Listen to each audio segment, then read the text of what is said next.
If you're using the default settings on NBA 2K26, you're already at a disadvantage. So I'm going to help you fix that. Here are the 10 settings that will give you an edge over your opponents on NBA 2K26. And lucky for you, I'm giving away a ton of VC this month. All you got to do is like the video, comment the word GOAT, and of course be a subscriber to the channel. Okay, the first thing we're changing, we got to change it from the main menu. So head over to features, then into settings, and then scroll down until you get to motion blur. Now, if you don't know what motion blur is, it's basically a post-processing effect that makes fast-moving objects like players sprinting, the ball flying through the air, or the camera swinging around look smeared or streaked across the screen. In simpler terms, it's meant to create a realism effect, kind of like how our eyes or a real camera perceive motion. But here's the problem. In a competitive game like 2K, that realism is low-key hurting you. We don't want things looking cinematic and all cool and stuff. We want them to look crystal clear so we can react faster. If you think about it, 2K is a game of split-second decisions. Timing your jump shot, chaining dribble moves together, going for steals and lanes, contesting shots. All those happen in fractions of a second. If motion blur is on, you're literally adding visual noise to the screen and making it harder to read those animations. We don't want that. So, with all that being said, we are going to set our motion blur to 0. Shooting is hands down one of the biggest factors in determining success on NBA 2K26. At the end of the day, if you can consistently knock down your shots, you're going to win more games. It's really that simple. You could have the best dribble moves, the best defense, the best build, but if you can't green your jumpers, you're at a disadvantage. When you make your custom jump shots, make sure you have your visual cue anywhere from push to release. This does not change the overall speed of the shot, it just changes where and when you release it.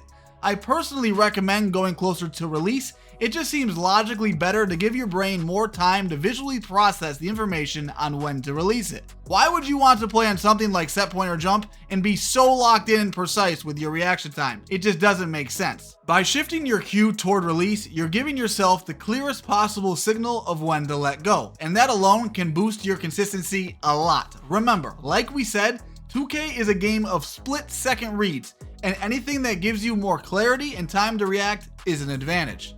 Now this right here is the jump shot that I use, but I know it's just for one build and you have to have a pretty high midi in 3. If you can't get this jump shot, do not worry, I have a solution for you, and that solution is NBA 2K Labs. They have a ton of free tools that you can use on their website, but what we want is the custom jump shots. They test and upload tons of data on tons of jump shots, including the speeds, the green windows, the make percentages, and anything else you would need to find the perfect jump shot for you. It's only a few dollars a month and you can use code DIRK for 20% off. I'll leave the link in the description. I really recommend you guys check them out. This is where I get most of my jump shots from. Continuing with shooting, we are going to go over here to customize HUD, shot meter shots, visibility for shots, and we're going to turn this off. This is going to turn your shot meter off. Now there's 3 reasons why we do this. First, is it slightly expands our green windows. Second, it boosts our make percentage by about 9%, which is actually a big amount. And third, in most people's opinions, it's just easier to shoot with it off. There are only a handful of good shooters that actually shoot with their meter on. I'd say about 99.9% of good shooters have it turned off. In conclusion, turn your shot meter off. Trust me. Alright, next we're going to come over here to controller settings, and we are going to scroll down to passive dribble hand switches. Don't know why they ever added this in the game, but hey, here we are. So here's what this does. If you are just standing still, not dribbling with the right stick at all, the game will dribble the ball back and forth automatically without you telling it to switch hands. Yes, it will actually go back and forth switching hands for you when you don't want it to. It's just doing it all by itself. As you can imagine, we don't want that because trying to combo and chain dribble moves with that enabled makes it a lot harder. And that is why we're going to make sure that this is disabled.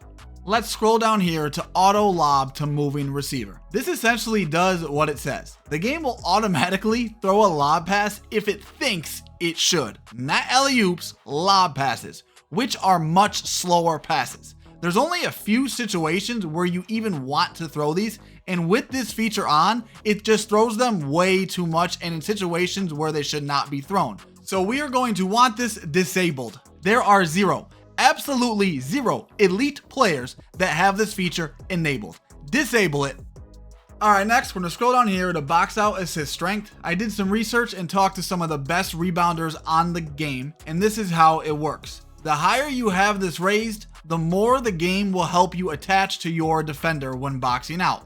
The lower this is, the more control you'll get. Usually we want to be in full control, but for this situation, it's better to have this all the way up at 100. It's going to make it a lot easier to attach to your opponent, box them out, and secure those rebounds. If you want to do a happy medium like 50 or 75, that's fine, but me personally, I'm going to stick with 100. Next up is something that can make a huge difference that is rarely talked about.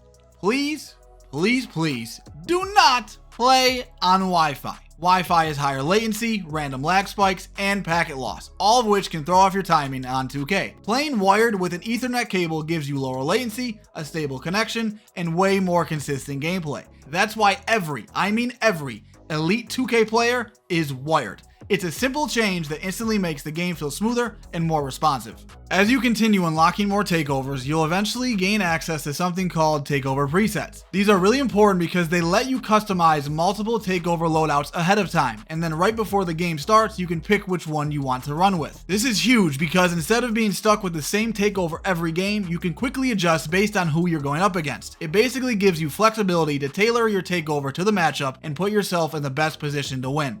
Another important thing that doesn't get talked about enough is controller input delay and controller response time. They're not the same, but they work together. Response time is how quickly the controller's hardware picks up your button press, while input delay is that plus the time it takes for the signal to reach the console. So first off, let's fix our input delay. You are going to want to play with your controller wired into your console. Do not play on Bluetooth. This makes your input delay 2 to 3 times longer. You are only going to play with your controller wired and plugged into your console. As for the response time, you are going to want to upgrade your controller. You want to look for a controller with a 500 Hz polling rate or a 1000 Hz. I have a 1000 Hz controller, and this provides a 1 millisecond response time. A 500 Hz is a 2 millisecond response time. Either one will work. It's a lot quicker than the standard Xbox or PlayStation controller, and the good news is they're normally not expensive, and a few of the options are actually cheaper than your standard Xbox or PlayStation controller.